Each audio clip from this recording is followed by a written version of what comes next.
अंता के उपचुनाव को लेकर एक बार हम बात करें। हमारा मकसद यही रहेगा कि हम कांग्रेस और भाजपा को रोकें वहां पे। तो जैसा बातचीत चल रही है आजकल के अंदर, उसका फैसला हम कर देंगे कि अंता में हमारा निर्णय क्या होगा, क्योंकि आरएलपी का बहुत बड़ा वोट बैंक अंता के अंदर नहीं है। तो लेकिन हम ये चाहेंगे कि कांग्रेस रुके, भाजपा रुके और तीसरी ताकत अंता में खड़ी हो। इसको लेके हम तमाम जो दल है दूसरे कांग्रेस बीजेपी, उनसे बातचीत करके नया उम्मीदवार उतारने का प्रयास करें। तो देवली उनियारा के अंदर उसको चुनाव लड़ना चाहता था, अगर लड़ लेता चुनाव जीत जाता, फिर भी मैंने सपोर्ट किया देवली उनियारा में नरेश का कि भाई नरेश को वोट दे सोशल मीडिया के माध्यम, क्योंकि खेम सरकार चुनाव उस समय था, सोशल मीडिया के माध्यम से मैंने सपोर्ट किया। एक बार उनसे भी हम बात कर लें। अभी तक कोई बात नहीं हुई मेरी, अभी कोई बात नहीं, बात करेंगे आजकल के अंदर। अभी तो फार्म भरने की 14 तारीख है, लास्ट डेट है। उसको क्या कहना चाहेंगे? वो तो इसलिए है ना भाई, वसुंधरा के इलाके का चुनाव है, तो ये वसुंधरा के गले में डालना चाहते हैं और वसुंधरा इनके गले में डाल के, वसुंधरा जी क्यों चाहेगी चुनाव जीते? वो तो चाहेगी ना बीजेपी हारे, तभी तो उनका चांस बनेगा। और ये फिर आपस में बैठ कर एक दूसरे के या गले की फांस कैसे पड़े, इसलिए साथ वहां पे गए। कई मामलों में देखा गया कि आरएलपी ने विपक्ष की भूमिका निभाई, विधायक नहीं होने के बावजूद। तो जो विपक्ष की पार्टी होती है वो आमतौर पर एकजुट होकर ही सत्ता के खिलाफ लड़ाई लड़ती है। यह कुछ मामलों में कांग्रेस थोड़ी अलग थलग। दिल्ली में लड़ी ना हमने लड़ाई, दिल्ली में इंडिया अलायंस के साथ हम लोग वहां लड़ रहे हैं। राजस्थान की कांग्रेस तो खुद गुटों में बटी है, तो खुद ही एकजुट नहीं, तो हम कहाँ से होंगे उनके साथ बताओ।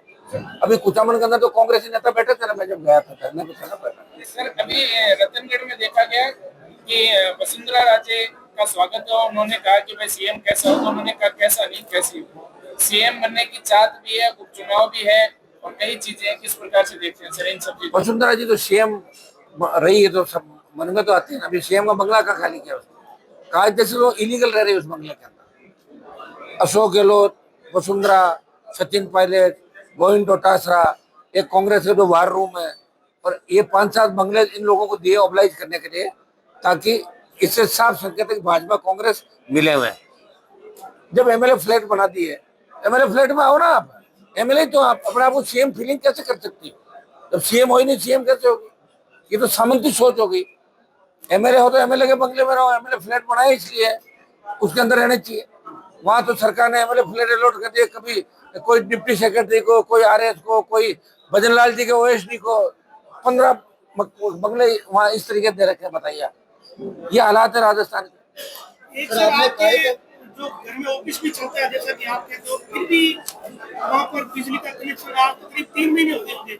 अच्छा खाली वाला भी मसला, ये क्या? सुनिए मेरी बात, फ्लैट खाली कराने हम किराया देते हैं, और ये जो एक्ट है उसके अंदर ये है कि सरकार चाहे तो अगले विधानसभा चुनाव तक किराए पे मकान रख सकती है। बहुत से लोगों को 40-40 साल दिया। हमारे स्वर्गीय नाथूराम जी मिर्जा ने तो 2 मकान अलॉट कर दिए थे अपने अपने लोगों को उस जमाने के अंदर।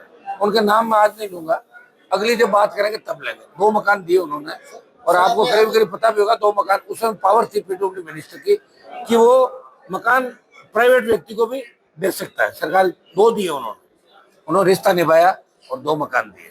सर आप जो कार्य करने का विस्तार है, तो आगामी जैसे चुनाव, विधानसभा चुनाव को लेकर क्या तैयारी रहेगी? किसी संगठन के साथ? विधानसभा चुनाव तो अभी है ही नहीं ना, बहुत दूर है। जैसे आगे जो उससे पहले तो आपको राजस्थान में आरएलपी ही नजर आएगी।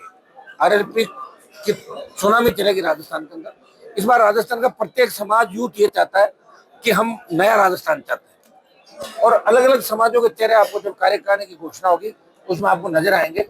प्रत्येक समाज को समान प्रतिनिधित्व प्रत्येक समाज को मिलेगा। ये पार्टी सबकी बन चुकी है, एक जाति की पार्टी नहीं है। प्रत्येक जाति के लोग आप देखिए, मंच पे देख लें, वहां बैठे हर जाति का व्यक्ति बैठा है। अब राजस्थान की जनता को यह सोचना है कि अपना शोषण करवाना है या आजादी लेनी है, तो राजस्थान की जनता सोचेगी। हमने तो सोच ही रखा है भाई, 20 साल समर्पित कर दिए, 25 साल समर्पित कर दिए, हर जगह हम जा रहे हैं। यहाँ का बजरी का मामला आप देखो, सरकार मुकर गई, वापिस करेंगे बजरी माफिया के खिलाफ आंदोलन करेंगे, लोगों को राहत दिलाएंगे। और बिजली कनेक्शन के मामले में मैं आपको बता दूं कि डबल बेंच ने कल मेरे पक्ष में फैसला दे दिया हाईकोर्ट के अंदर, और डबल बेंच ने यह कहा कि सरकार की गलती है, 2 लाख रुपए जो इन्होंने जमा करे उनको मानो, और 4 लाख और करा के और बैंक गारंटी के रूप में देंगे। 4 लाख बिजली विभाग ले नहीं सकता, सेटलमेंट उसमें फैसला करेगा कि अगर बिल सेटलमेंट में 6 लाख से कम होता तो हनुमान जी को वापस पैसा देंगे, और ज्यादा होता तो पैसा मैं दूंगा। ये डबल बेंच ने सिंगल बेंच के फैसले को पलट दिया। इसमें सिंगल बेंच ने 6 लाख रुपए देने की बात करी थी, कल डबल बेंच ने 4 लाख रुपए 2 लाख को मान लिया और 4 लाख देके सरकार को लताड़ लगाई।